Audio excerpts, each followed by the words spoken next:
All bark and no bite, by Krishna's mercy. तुलसी रघुबर सेवक ही खल डाटत मन माखी। बाजराज के बाल कही लवा दिखावत आखी। Quote, Tulsi says that bad people with anger in their mind scold the devotees of Rama in the manner of the quail showing the eye to the child of the eagle. Dohavali, 144. Who hasn't felt the pressure to conform? Who wouldn't prefer to have friends?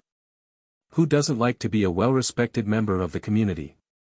Who intentionally seeks the spotlight for the side of agitation, in going against what others are doing?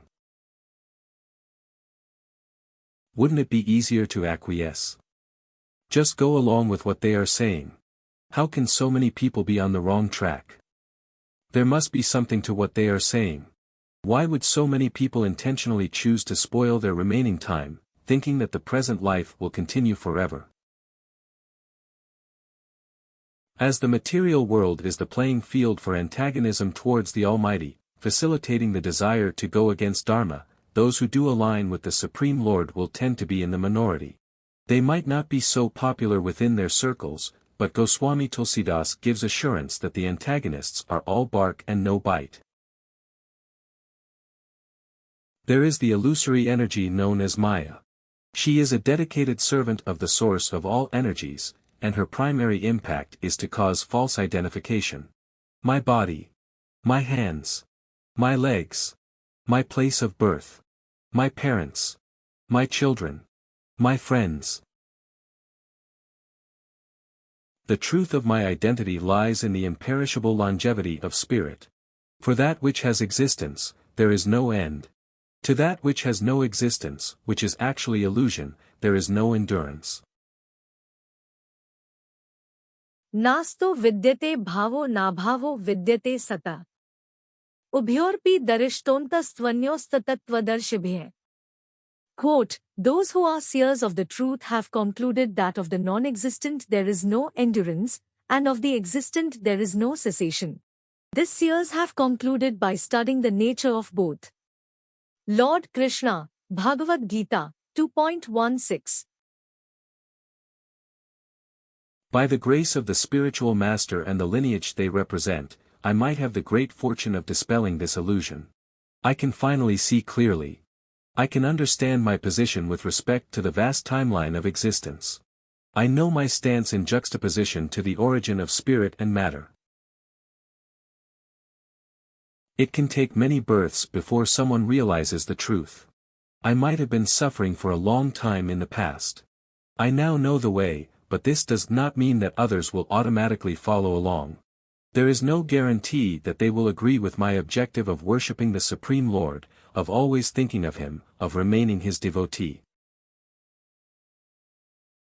Their opposition is actually another representation of Maya. It is the illusory energy yelling at me to return. Maya wants to know why I don't love her anymore. She wants me to realize all that I am supposedly giving up. No more friends. No more shared interests. Loneliness. Isolation. Lack of conformity. Is that what I really want?